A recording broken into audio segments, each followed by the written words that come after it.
Okay students, हम discuss करेंगे thin prism. क्या डिस्कस करेंगे बेटा हम? Thin prism. थिन प्रिज्म क्या होता है बेटा? थिन प्रिज्म वो प्रिज्म बेटा जिसमें एंगल ऑफ प्रिज्म क्या होता है? बहुत ही छोटा। एंगल ऑफ प्रिज्म क्या होता है बेटा? बहुत छोटा। और ये लगभग 5-6 डिग्री से कम एंगल होता है। कितना एंगल होता है ये एंगल ऑफ प्रिज्म? 5-6 डिग्री से कम एंगल होता है। नो प्रॉब्लम बेटा। ठीक है, अब इसके लिए मुझे डेविएशन पढ़नी है। इसके लिए मुझे क्या पढ़नी है बेटा? डेविएशन। ठीक है बेटा, हम बहुत अच्छे जानते हैं कि मान लो कि कोई रे आई, ठीक है बेटा, R1 एंगल है, ये क्या है? R1 एंगल है, ये क्या है? R2 एंगल है बेटा। और लाइट क्या करी? एमर्ज कर गई। क्या कर गई बेटा? लाइट एमर्ज कर गई। ये R1 एंगल है, ये R2 एंगल है, ये एंगल ऑफ क्या है? इंसिडेंस। No problem. अब हम जानते हैं बेटा, हमने डेविएशन पढ़ना है इसके लिए भी, हम जानते हैं कि R1 + R2 A होगा। No problem. अब A अगर 4 डिग्री के आसपास का है, 3-4 डिग्री के आसपास, तो R1 R2 भी बहुत छोटे एंगल होंगे। R1 R2 are very small. R1 R2 are very small angles. अगर R1 R2 छोटे हुए तो बेटा हम ध्यान से देखें, sin I = n sin R1। No problem. अगर ये R1 छोटा हुआ तो I को भी छोटा होना पड़ेगा बेटा। और n sin R2 = air × sin E। अगर R2 छोटा हुआ तो E को भी बहुत छोटा होना पड़ेगा बेटा। तो I और E are also very small. I and E are also very small. अगर ऐसा है तो बेटा for small angle sine theta क्या होता है? लगभग थीटा होता है। तो इस तरीके से I क्या आ जाएगा? nR1 आ जाएगा और E क्या आ जाएगा? nR2 आ जाएगा। नो प्रॉब्लम बेटा।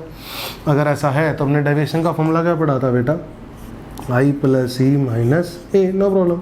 सो I will be convert nR1 plus E will become what? nR2 - A. That means deviation is what? N times R1 + R2 - A. And we know that R1 + R2 = what? A. That means A n - 1 will become deviation in thin prism. Deviation किस में है बेटा? ये thin prism. This is the deviation in thin prism. अब बेटा इसमें discuss करने वाली बात देखिए, काफ़ी इंपॉर्टेंट बात बताने जा रहा हूँ, ध्यान से देखेंगे सभी बच्चे। ठीक है, अब बेटा एंगल ऑफ इंसिडेंस तो हमारे हाथ में होता है। तो सर एंगल आई छोटा कैसे हो जाएगा? एंगल आई छोटा कैसे हो जाएगा? वो तो हमारे हाथ में, हम 30 डिग्री भी भेज सकते हैं रे, तो हम रे तो 30 डिग्री भेज सकते हैं, हम तो रे 50 डिग्री पे भी भेज सकते हैं सर। तो आप आई छोटा कैसे कह रहे हो? आप आई छोटा कैसे कह रहे हो? तो बेटा अब आपको पता है R1 R2 बहुत छोटे हैं, तो I और E को भी बहुत छोटा होना पड़ेगा अगर R1 + R2 = A होल्ड कराना है। ठीक है, तो अब क्या होगा ऐसे केस के लिए? अगर I किसी बड़े एंगल पे आता है, रे मान लो किसी बड़े एंगल पे आती है, तो क्या करती है बेटा?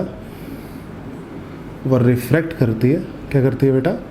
रिफ्रैक्ट करती है वो। और रिफ्रैक्ट करके क्या होती है? वो नीचे से निकल आती है। कहाँ से निकल आती है बेटा? वो नीचे से। तो एंगल ऑफ प्रिज्म ये बन जाता है। एंगल ऑफ प्रिज्म क्या बन जाता है बेटा? ये। अब R1 R2 छोटा नहीं रहता, R1 R2 छोटा नहीं रहता क्योंकि I छोटा नहीं है।